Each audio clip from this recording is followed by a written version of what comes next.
Fala aí, pessoal. Hoje eu vou gravar um vídeo de forma diferente, porque eu estou em aula, né? Quem me conhece, os poucos que me conhecem, sabem que eu atuo como professor. Eu sou professor de línguas, né? Portanto, nesse momento estou na minha sala, mas aí me veio a ideia desse tema,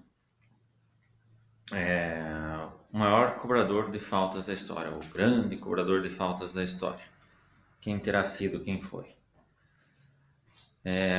Meus vídeos acabam às vezes, muitas vezes, né? A maioria das vezes, ou se não todas, sendo longos por conta disso, por conta da minha profissão. Então eu tento explicar sempre tudo de forma muito didática. Eu não gosto de dar a minha opinião, acho que é tal coisa, é isso mesmo, e aqueles que são divergentes não sabem, não conhecem, não. Pelo contrário, eu tento argumentar, tento usar de uma forma lógica, uma forma coerente, tento apresentar motivos que me levam a ter essa opinião.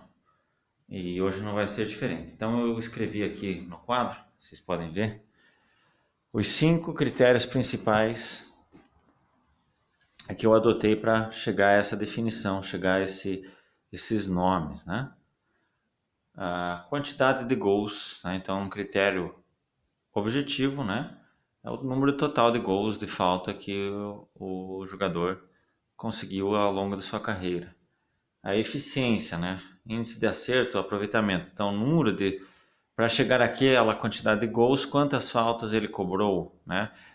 Do X faltas que ele batia, quantas ele acertava. Aí um terceiro critério que é a plástica desses gols, né? Eu coloquei ali efeito, força e trajetória. Então, é um critério bastante subjetivo, a beleza dos gols.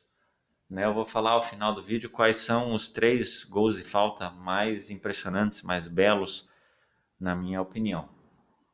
Né? Então, é um critério subjetivo, mas que tem alguns elementos, né, para chegar a ele. E conectado a esse da plástica está a variedade ou versatilidade. Então, especialmente a distância das faltas, né? Curta, média, longa distância, né? Posições do campo também. E a força que o jogador imprimia, né? Se ele conseguia bater de forma mais colocada, né? A folha seca e tudo mais, ou se era na pancada, enfim, se usava os 3 dedos, se usava colocada, batia de bico ou batia com efeito, mas usando a parte interna do pé e tudo mais. E por fim, um critério que é meio subjetivo, meio objetivo, gols em momentos decisivos. Então, às vezes ele não tem uma quantidade tão absurda de gols, mas esses gols foram muito importantes. Ou porque foram marcados em finais, né? Acabaram proporcionando títulos, ou dando a classificação, era algum confronto tipo quartas de final, semifinal, ou então jogos, entre aspas, normais, mas que aquele gol proporcionou um empate, o time estava perdendo, ou que foi o gol da vitória, né? Então, para eu chegar nessa lista, eu pus como critério, como objetivo, que o jogador tenha cumprido todos esses 5 critérios. Se não cumpriu todos esses 5 critérios, que tenha cumprido pelo menos 4 deles e que em um dos critérios ele tenha sido outstanding, ele tenha excedido além da conta, né? Então, assim, pensando em jogadores, né, o torcedor brasileiro, na verdade, a maioria dos grandes cobradores de falta de todos os tempos são brasileiros. Alguns italianos e alguns argentinos e alguns sérvios, tá? Então, escolas de futebol próximas, né? Não muito... os europeus, por exemplo, se você pegar as seleções como inglesa, salvo o Beckham, que nós vamos mencionar, mas a seleção alemã, holandesa, francesa tiveram alguns cobradores de falta importantes. Platini foi um bom cobrador, Zidane, mas não são referências como esses aí. Na Itália já tivemos vários, né?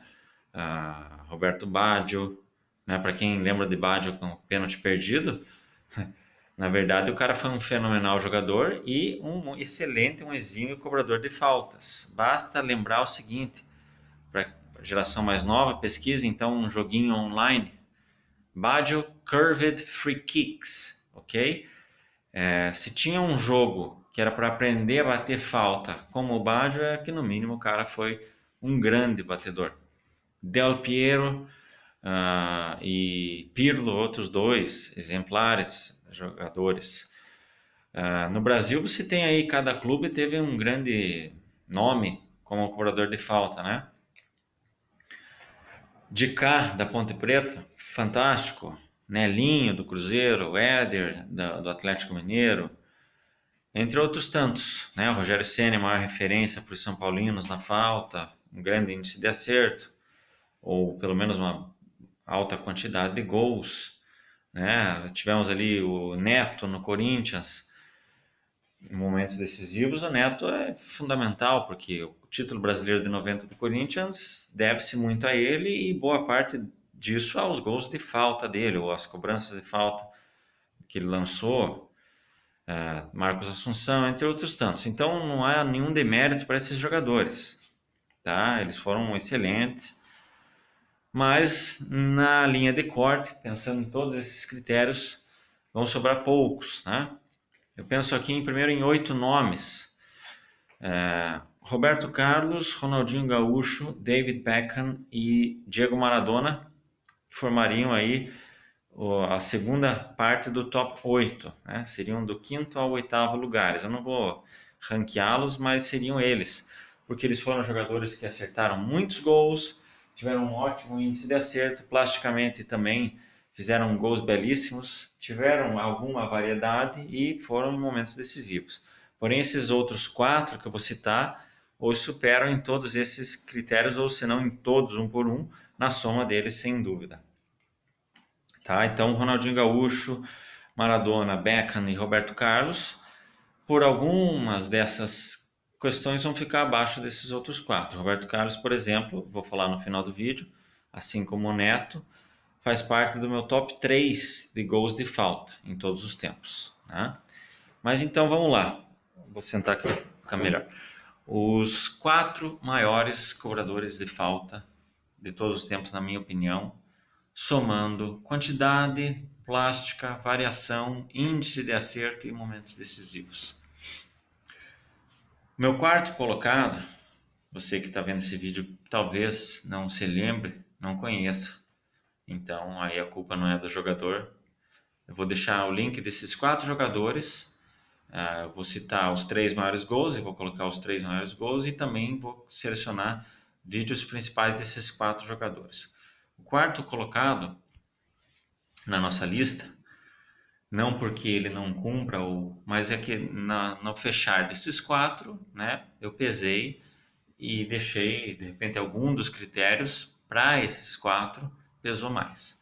Quarto colocado é Sinisa Mihajlovic, grandíssimo jogador sérvio, que atuou no futebol italiano eminentemente. Jogou na Inter de Milão, acredito que na Lazio, não lembro se é na Lazio ou Napoli, mas acho que na Lazio. Fazia muitos gols, batia de todos os lados, vários gols dele na lateral do campo, grandes distâncias, né? Pequenas e grandes distâncias, longa distância, batia com força ou batia colocado, né? Então, na soma ele seria perfeito, mas acho que esses outros próximos 3 o superam. Esse vídeo que eu vou deixar do Mihajlovic, ele tem 63 gols de falta, além de várias faltas. Eu achei muito legal da pessoa que compilou, além de várias faltas dele que foram na trave ou que o goleiro rebateu e gerou rebote para gol, e alguns ou outros que ele cruzou, né, bateu a falta para alguém completar. Só um parênteses então para isso. Eu tenho visto muito sites, tanto brasileiros quanto internacionais, falando de cobradores de falta, né? Recentemente o Lionel Messi passou da marca dos 50 gols de falta. O Messi hoje é sem dúvida o maior cobrador de faltas do mundo, dos atuais. Nada mais natural que o melhor jogador do mundo seja também o melhor cobrador de faltas. Mas isso diz duas coisas. Primeiro, que o número de cobradores, especialistas de falta, diminuiu sobremaneira. É difícil a gente citar 5 grandes cobradores de falta no mundo hoje, né? Tem o Pjanic, tem aquele jogador do Otero, do Atlético Mineiro, mas que não tem tantos gols assim, né? Cristiano Ronaldo, que é o segundo maior jogador do mundo, é também um dos melhores cobradores de falta, embora recentemente ele tenha diminuído sensivelmente o número de faltas dele. Aí você vai pensar, Ibrahimovic fez vários gols, Neymar, mas enfim, diminuiu demais. Diminuiu demais. Não existe hoje, salvo o próprio Messi, aquele jogador que você fala que vai ter falta, então é uma chance de gol. Eu gravo esse vídeo numa segunda-feira, no sábado, agora, 2 dias atrás, o Messi marcou 2 gols de falta contra o Celta de Vigo no mesmo jogo. Muito próximos, muito parecidos os 2 gols, apenas a distância um pouquinho maior de um para o outro. Mas a plástica foi a mesma, a trajetória. O Messi também, ele teve até um ponto da carreira, acredito que no ano de 2014, né, 2013, 2014, ele tinha poucos gols de falta.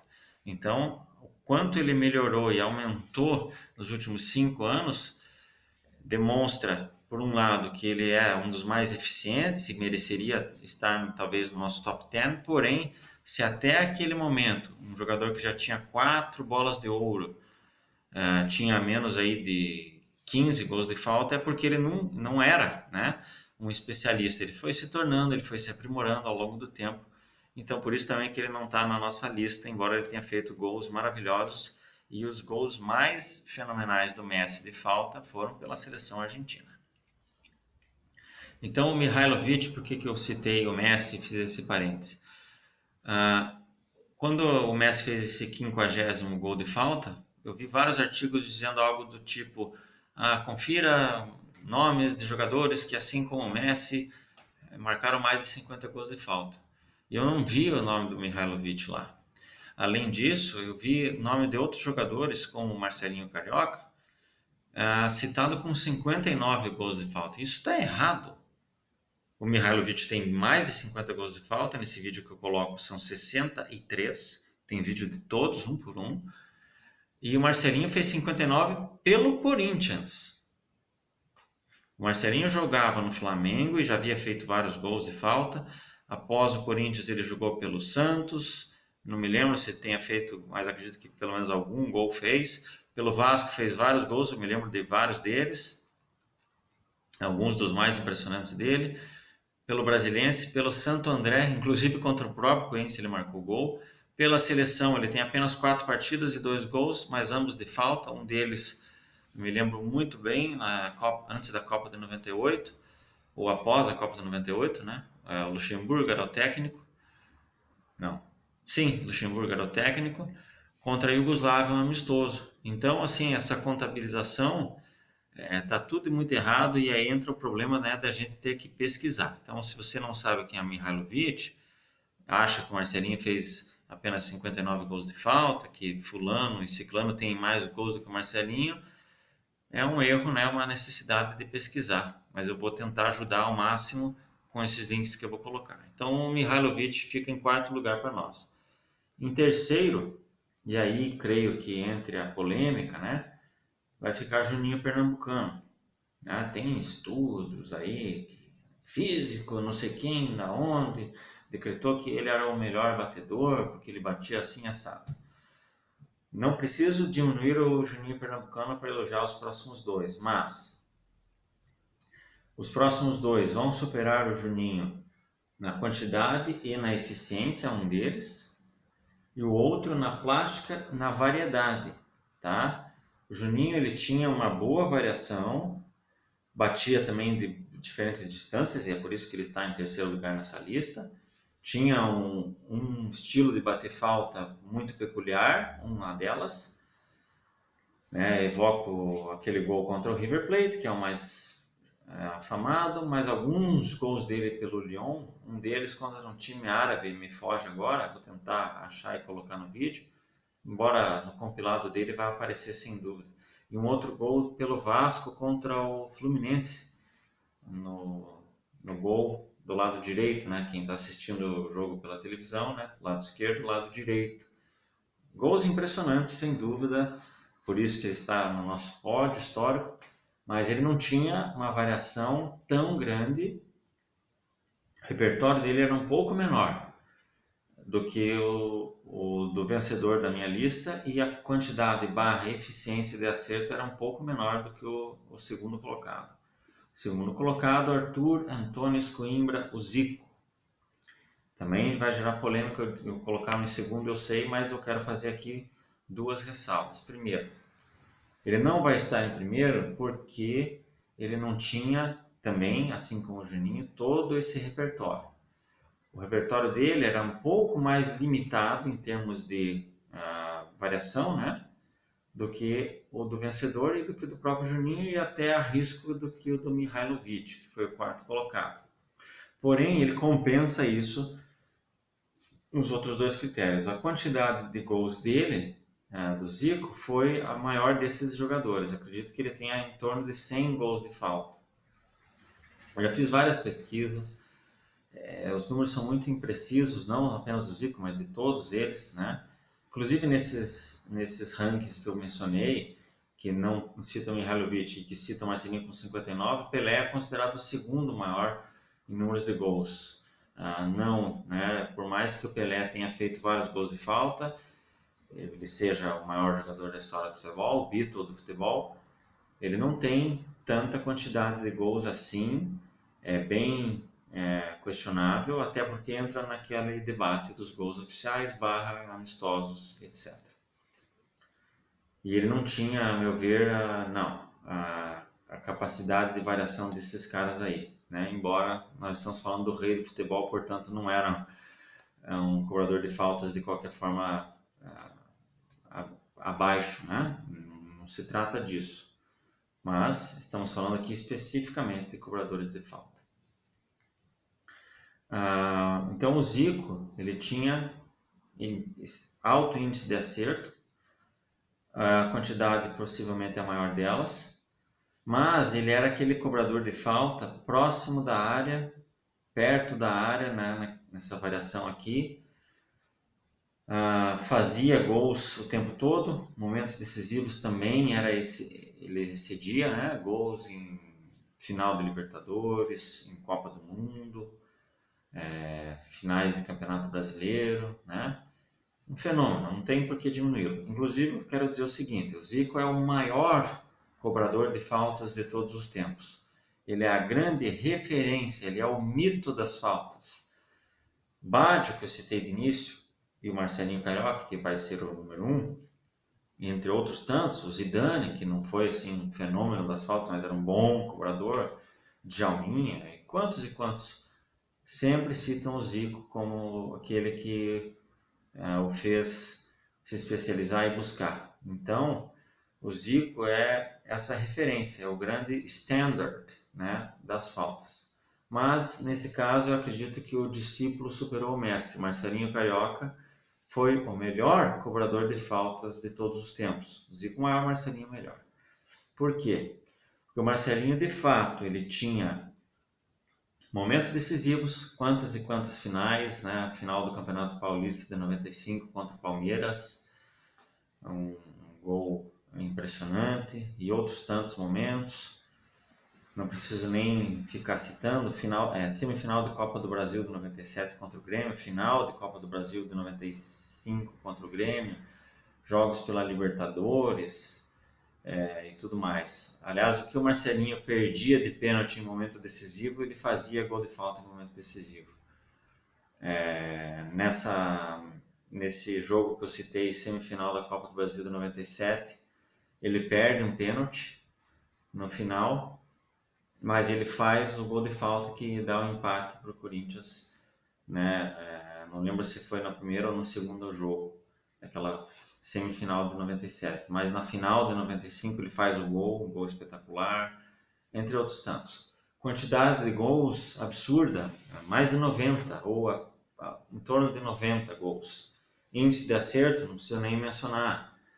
Momentos decisivos além das finais, vários jogos em que ele salvava o Corinthians. Então o torcedor do Corinthians deve lembrar perfeitamente. Ele sim era aquela esperança. No tempo que o Corinthians não tinha um grande time, o Marcelinho compensava isso. torcedor do Palmeiras certamente vai lembrar disso. E plástica barra variação, acho que é nisso que o Marcelinho sobrepõe o próprio Zico. Marcelinho Carioca tem vários gols próximo da meia-lua, aqueles 1 passo e meio, 2 passos, exatamente como o Zico, colocava a bola naquela forquilha, né? Tem aquele jogo clássico em que o Miller sobe para cabecear a bola, ele está em cima da linha, tenta cabecear e a bola passa entre a trave e a cabeça do Miller. Vários gols de média distância, né? Os três gols mais impressionantes dele que eu vou mencionar agora. Um contra o Sport, Campeonato Brasileiro de 98, muito longe, ele bate, a bola troca, né, o canto, uma pancada mesmo. Contra o Palmeiras, em 95, ele vai bater a falta quase do meio de campo, o Veloso diz que não precisa de barreira, ele coloca a bola lá no ângulo, coisa impressionante. Inclusive uma curiosidade, Roberto Carlos, que é um dos 3 maiores gols de falta de todos os tempos, que eu vou mencionar no finalzinho, havia feito algumas semanas, um mês antes, contra o Grêmio pela Libertadores de 95, um golaço de falta praticamente no meio de campo, ou até dentro ali do círculo do meio de campo. Foi impressionante. O Marcelinho, quando vai cobrar essa falta, o Roberto Carlos passa para ele e diz assim: bicho, daí só eu, não adianta. O Veloso não quer a barreira e tudo mais. Enfim. Então o Marcelinho ele podia bater falta igual o Roberto Carlos lá de longe e perfeitamente igual o Zico lá da frente, além de uma série de outros gols na intermediária ali. O terceiro gol que eu ia mencionar contra o Vasco, a abertura do Campeonato Brasileiro de 98. O efeito que ele dá na bola é coisa impressionante. Ele bate de baixo para cima, então ela faz meio que uma folha seca com o efeito de uma alta distância. Esse é o terceiro gol mais impressionante que eu já vi de falta. O segundo é o gol do Neto, que é um dos grandes cobradores que eu mencionei de início aí. No próprio Maracanã também, contra o Flamengo em 91. Ele bate do outro lado do campo, põe a bola no ângulo. Coisa impressionante. E o primeiro lugar, vocês devem imaginar, do Roberto Carlos contra a França no amistoso, né? Aquele torneio amistoso, torneio da França de 97. Todo mundo conhece. Então esse é o top 3 de gols. Roberto Carlos 97 contra a França, Neto contra o Flamengo em 91 e Marcelinho contra o Vasco em 98. Vou colocar esses 3 vídeos aí. Mas o Marcelinho cumpre todos os critérios em alto nível. O Zico vem na sequência, por conta do seu altíssimo índice de acerto e grande quantidade de gols. Juninho Pernambucano, terceiro, um misto aí de Zico e Marcelinho, mais abaixo do Marcelinho na variação e na plástica, abaixo do Zico no índice e na quantidade de acertos, e o Mihailovic em quarto. Vou colocar o compilado de todos os 4 e esses 3 maiores gols de todos os tempos, na minha opinião. Fica aí a sugestão e o pedido para que você comente, mas sempre de forma amistosa, sempre de forma inteligente e coerente, sem precisar apelar para clubismo. Eu sei que o torcedor do Cruzeiro, Conelinho, fica louco, acha que ele foi o maior de todos os tempos e incomparavelmente que ele tinha uma pancada e um efeito. Mas eu desafio vocês aí, no bom sentido, a mostrarem que o Nelinho tenha cumprido todos esses 5 critérios. E torcedores de Rogério Ceni, uma grande quantidade de gols, mas também batia de um estilo. Então fica aí o desafio para os torcedores mais clubistas que não querem pensar de forma global, que talvez achem que citar um jogador do Corinthians é um absurdo e tudo mais. Flamenguistas que certamente o Zico para vocês, o Maradona na Argentina, o Zico no Flamengo, comemora até Natal, mas o Zico ele é o maior, ele é o ícone, ele é o cara que influenciou, que mudou esse patamar. Porém, acredito que o Marcelinho chegou a ser melhor do que ele. Beleza? Um abraço a todos.